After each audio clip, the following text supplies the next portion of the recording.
MS Excel start करने के लिए अभी मैंने आपको बताया, स्क्रीन पर स्टार्ट में जाएंगे, प्रोग्राम में जाएंगे, MS ऑफिस में जाएंगे, MS ऑफिस एक्सेल 2003 में जाएंगे। और ये विंडो का 10 वर्जन है, इसलिए मैं यहाँ पर सर्च बॉक्स में भी सर्च करके कर सकता हूँ। यहाँ पर लिखेंगे एक्सेल, एक्सेल लिखते ही यहाँ पर सर्च होगा और एक्सेल का जो लिंक है ओपन करने के लिए वो यहाँ पर स्क्रीन में प्रदर्शित होगा। ये इस प्रकार से देखिए 2007 भी आ गया और 2003 वर्जन भी आ गया। हमें 2003 वर्जन को चूज करना है, हम 2003 वर्जन को इस प्रकार से ओपन कर लेंगे। 2003 वर्जन में मैंने अभी स्क्रीन पे आपको बताया है कि कहां पर क्या होता है, एक बार मैं फिर से बता दे रहा हूं।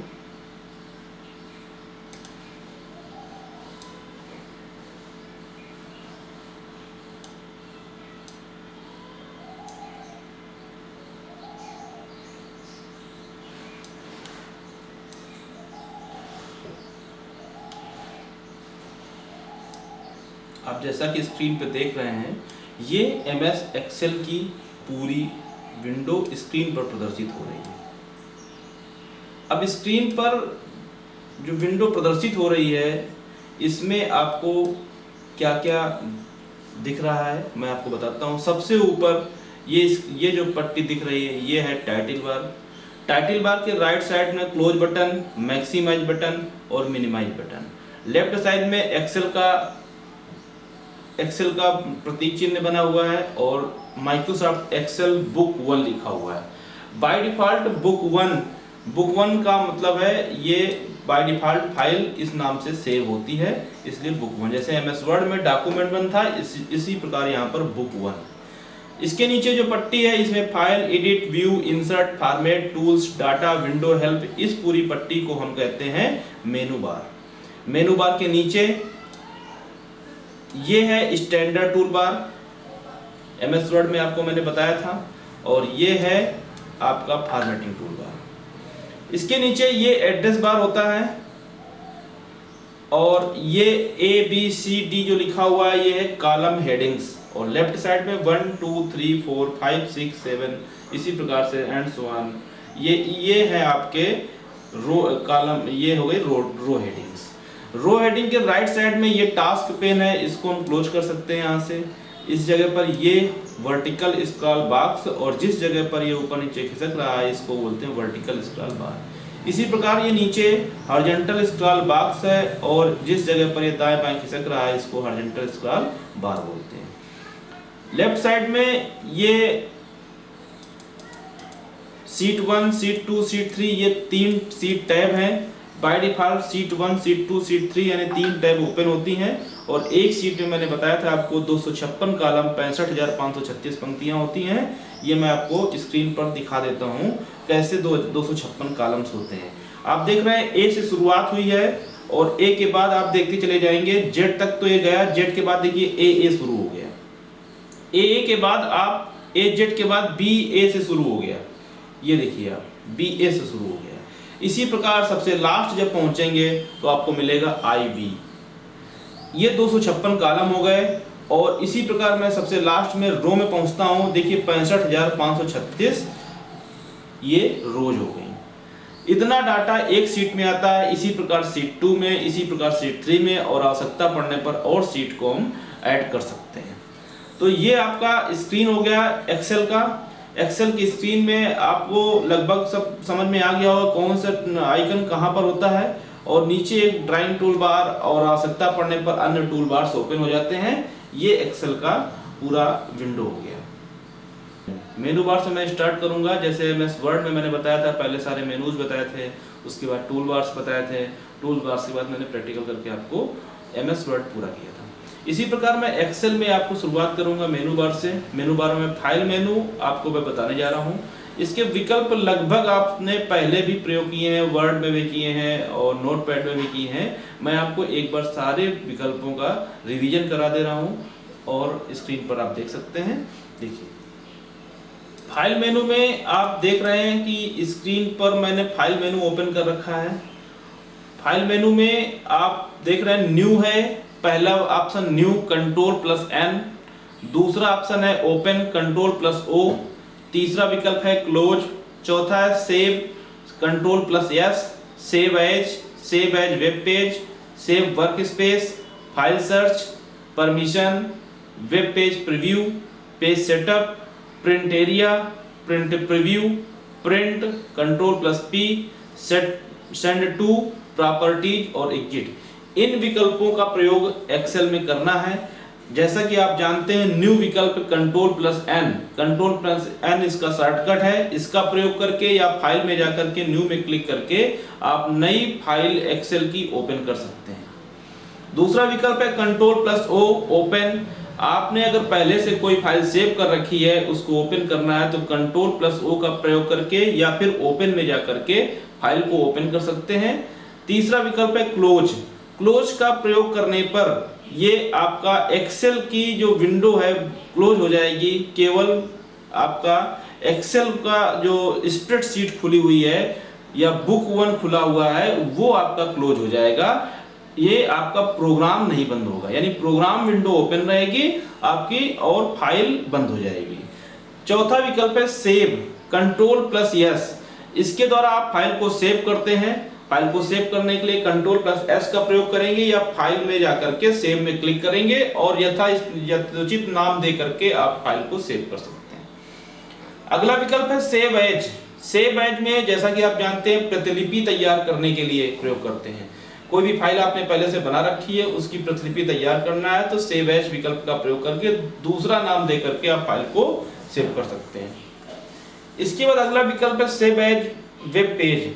यदि अपनी फाइल को आप वेब पेज के रूप में सेव करना चाहते हैं तो आप वेब पेज के रूप में उसको सेव कर सकते हैं।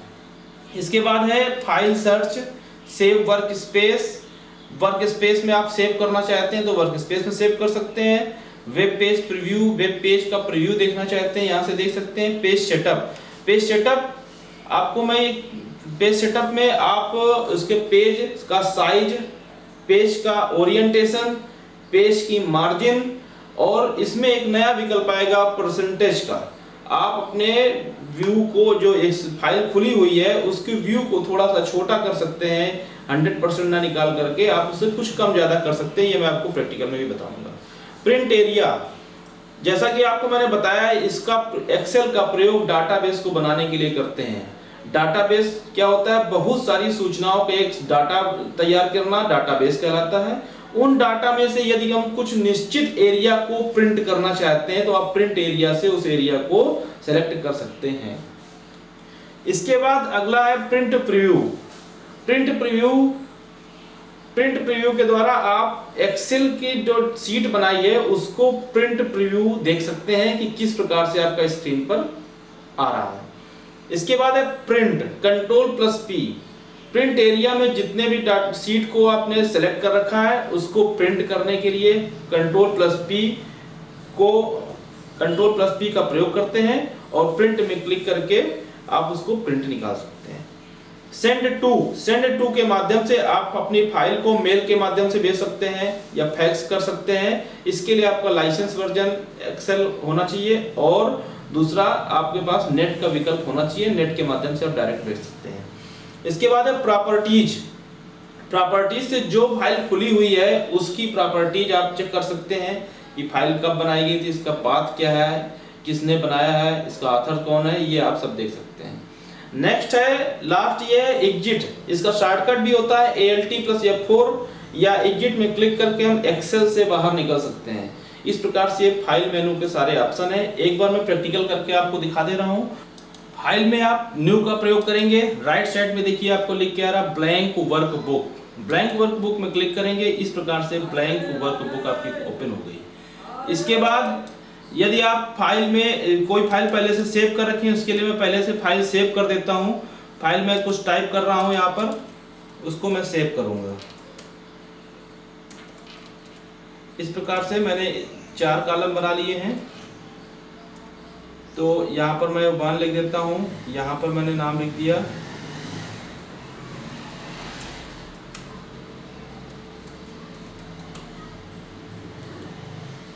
इस प्रकार से मैंने ये डाटा से टाइप किया। टाइप करने के बाद मैं इसको सेव कर रहा हूँ, कंट्रोल प्लस यस करूंगा या सेव में जाऊंगा। सेव में जाने के बाद यहाँ पर फाइल का नाम लिख करके मैं सेव कर दे रहा हूँ। इस प्रकार से मैंने जय श्री राम नाम से फाइल को सेव कर दिया है। अब ये आप स्क्रीन पर देख रहे हैं, यहाँ ऊपर लिखा हुआ है जय श्री राम, यानी फाइल सेव हो गई हमारी। इसके बाद मैं इसको न्यू फाइल फिर से ओपन करता हूँ, न्यू ओपन कर दिया। अब मैं ओपन में जा रहा हूँ, ओपन में जिस फाइल को ओपन करना चाहता हूँ उसको सेलेक्ट करूंगा, ओपन करूंगा। इस प्रकार से फाइल पुनः ओपन हो गई। क्लोज में क्लिक करने पर जो फाइल खुली हुई वो फाइल क्लोज हो जाती है। मैंने कई फाइलें खोल रखी थी, ये सारी फाइलें मैंने क्लोज कर दी। देखिए ये प्रोग्राम विंडो केवल स्क्रीन पर आपको दिख रही है और डॉक्यूमेंट विंडो या स्प्रेडशीट जो खुली हुई थी वो बंद हो गई है। न्यू करके मैं नया ब्लैंक पेज खोल ले रहा हूँ इस प्रकार से। अब नेक्स्ट है आपका सेव एज। पहले मैं पुरानी फाइल कोई ओपन कर ले रहा हूँ, अब मैं इसको सेव एज करता हूँ। सेव एज करने पर यहाँ पर जिस दूसरे नाम से मैं सेव करना चाहता हूँ, यहाँ पर मैंने किया जय सिया राम, सेव कर देता हूँ। ये फाइल आपकी सेव हो गई जय सिया राम नाम से। तो इस प्रकार से आपकी दो फाइलें तैयार हो गई। देखिए आप स्क्रीन पर देख सकते हैं जय श्री राम और जय सिया राम, दोनों फाइलों में वही लिखा हुआ है जो पहले वाली फाइल में लिखा हुआ था। इसके बाद नेक्स्ट है आपका, इसमें मैं आपको प्रैक्टिकल बताता हूँ पेज सेटअप का। पेज सेटअप में आप देख सकते हैं यहाँ पर पेज सेट कर सकते हैं। पेज में ओरिएंटेशन, पोर्ट्रेट, लैंडस्केप कर सकते हैं, एडजस्ट टू स्केलिंग कर सकते हैं, एडजस्ट टू 100%। अगर आपकी प्रिंट प्रीव्यू देखने पर आपके पेज के बाहर जा रहा तो आप थोड़ा सा एडजस्ट करके यहाँ से परसेंटेज कम करके इस प्रकार से पेज को एडजस्ट कर सकते हैं। फिट टू 1 by 1 कर देंगे तो चाहे जितने पेज हो, अगर 1 by 1 करेंगे तो एक ही पेज में सारा का सारा एडजस्ट हो जाएगा। पेपर साइज, यहाँ से आप स्टैंडर्ड साइज का पेपर यूज कर सकते हैं। प्रिंट क्वालिटी 600 dpi या चेंज करना चाहे चेंज कर सकते हैं। मार्जिन में आप देख रहे हैं टॉप, बॉटम, लेफ्ट, राइट, ये आपने MS वर्ड में भी किया था और यहाँ पर भी आप अपनी इच्छा अनुसार इसकी मार्जिन, ये इंच में मार्जिन लिखी हुई है, आप इच्छा अनुसार इसको कम ज्यादा कर सकते हैं। इसके बाद है हेडर एंड फुटर। यहाँ पर आप हेडर एंड फुटर की भी सेटिंग कर सकते हैं, ये आगे विकल्पों में बताऊंगा आपको। और सीट का विकल्प ये भी मैं प्रैक्टिकल में आगे आपको बताऊंगा।